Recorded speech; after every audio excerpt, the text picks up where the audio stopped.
Abra a sua Bíblia no livro de Jeremias, capítulo 29, 29:11. Esses dias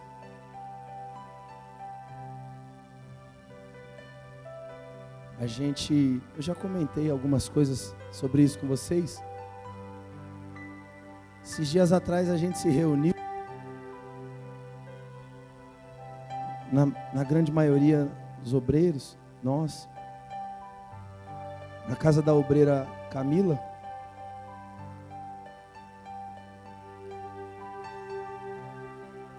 E não foi só ali.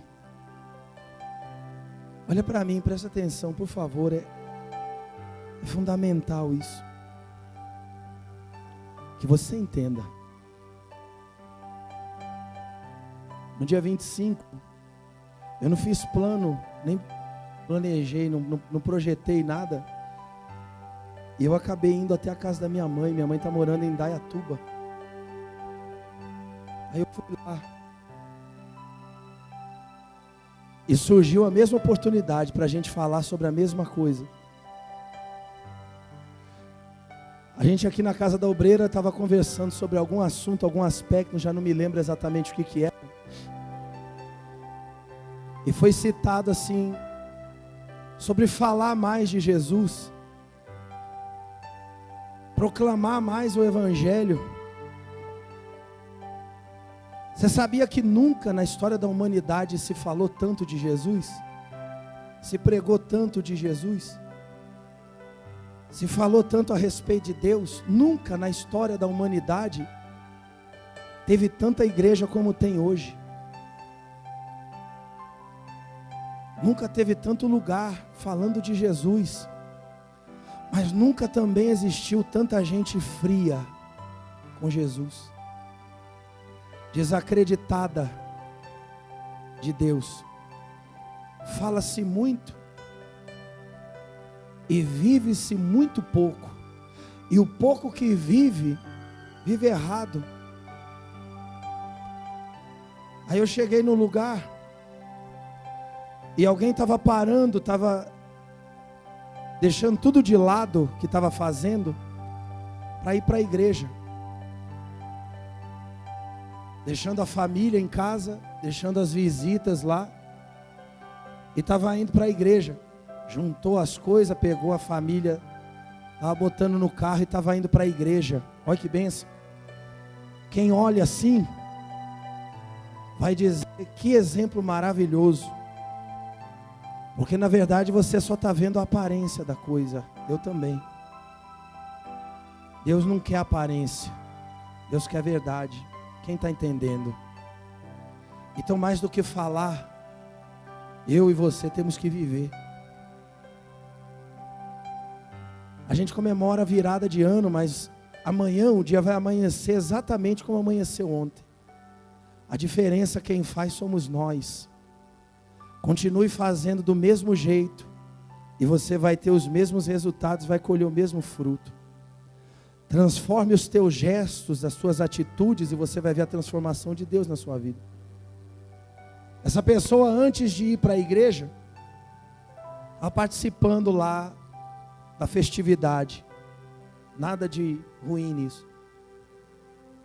Mas ele deixou no canto da parede, e eu não estou julgando, eu estou citando o exemplo, eu queria que você entendesse no espírito.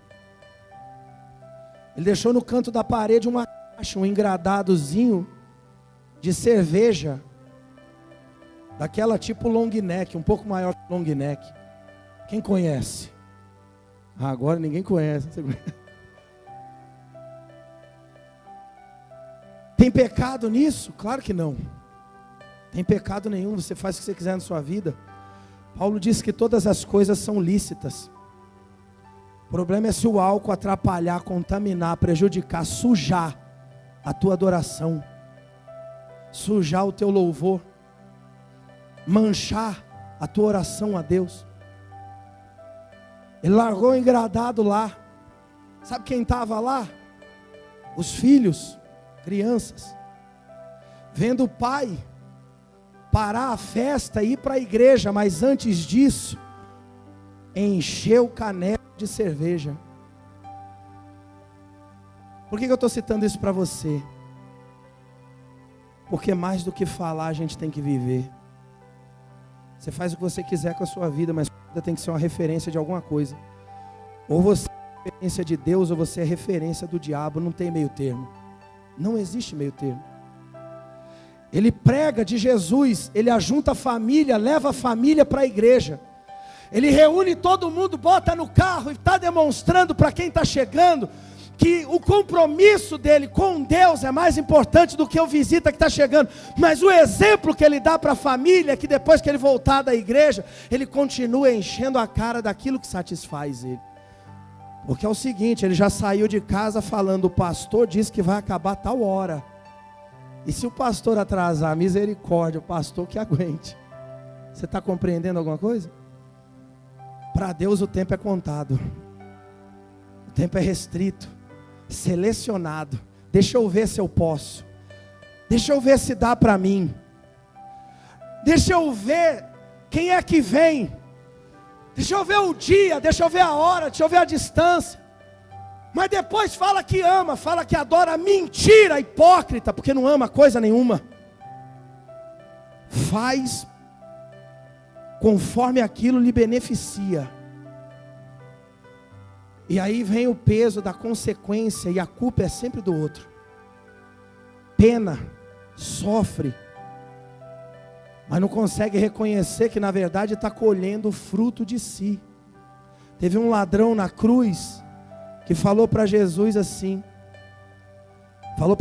repreendendo o outro ladrão, ele disse assim, nós estamos aqui por causa dos nossos atos.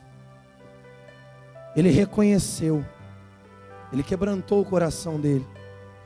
Alguns dos prejuízos que nós tivemos durante esse ano, alguns dos problemas que nós passamos, alguns dos desesperos que nós sentimos, tristezas que nós tivemos que enfrentar, foram consequências das escolhas que nós fizemos. Mas às vezes alguém vai dizer, não, é porque fulano não me acolheu direito, ciclano não esteve comigo, me faltou isso, me faltou aquilo. Não, faltou você se aproximar de Deus. Esse você é maneira de falar. Um conhece a sua vida, conhece a sua caminhada. Quem está entendendo o que eu estou falando? Então, se você olhar para trás hoje e não ver a tua casa transformada, é bom se questionar que exemplo você está dando lá. Se você vê o teu casamento de repente abalado, é bom você olhar para você, porque a vida ela é um espelho. Muitas vezes ela é como um espelho. E você olhar qual é o tipo de atitude que você tem tido dentro do seu casamento. Se a tua saúde anda abalada, é bom olhar e ver que tipo de proceder você está tendo para que a saúde esteja do jeito que está. Quem está compreendendo? Porque você pode até discordar do que eu estou falando, e você é livre para não concordar comigo. Eu não sou dono da verdade, não tenho pretensão de ser, não estou impondo aqui a minha vontade, o meu pensamento. Mas a Bíblia é uma verdade, ela é absoluta. A Bíblia diz que a gente colhe o que a gente planta.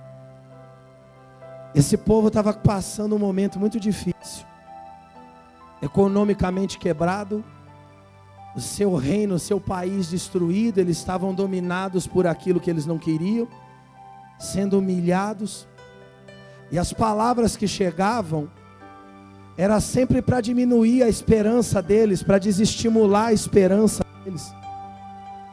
Eu falei para vocês aqui, eu frequentei 2 igrejas na minha vida, essa é a terceira.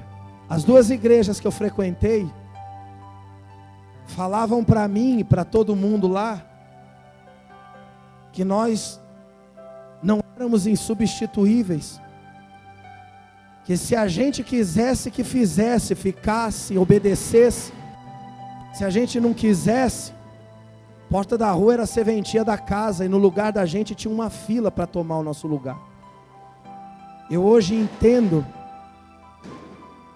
que não há substituição para ninguém na face dessa terra. Você é um escolhido de Deus, e o que Deus tem através da sua vida só você pode fazer. Ele vai fazer a obra dele de todo jeito. Ele vai trabalhar de toda maneira. Mas era bom que fosse com você. Era bom que fosse através da sua vida. Era bom que fosse na sua casa. Era bom que fosse na sua família. E alguns tentam desestimular a gente, como aqui nesse tempo. Alguns tentavam tirar essa esperança com palavras de desmerecimento, de constrangimento, de culpa. E Deus mandou uma mensagem, Deus mandou uma carta de esperança para o povo dele. Essa carta, ela é a mesma ontem, ela é a mesma hoje, será a mesma amanhã, será a mesma sempre. Diga glória a Deus. E ela diz assim, ó: eu é que sei os pensamentos que tenho a vosso respeito, diz o Senhor, pensamentos de paz e não de mal, para vos dar o fim que você deseja. Os meios é Deus que sabe, mas o final é aquele que você deseja, é a cura, é a libertação, é o livramento. Deus manda uma mensagem, uma palavra para trazer esperança, para trazer vida, para falar para eles: eu é que sei como fazer, está na minha mão o domínio de todas as coisas. A vocês cabem buscar. No versículo seguinte diz assim, ó: então me invocareis, passareis a orar a mim, e eu vos ouvirei. Ele está dizendo que na medida que a gente vai a Ele, Ele vem a nós. Na medida que eu busco, eu encontro. Buscar-me-eis e me achareis quando me buscardes de todo. Sabe o que quer dizer esse todo? Quer dizer que não há espaço para mais nada.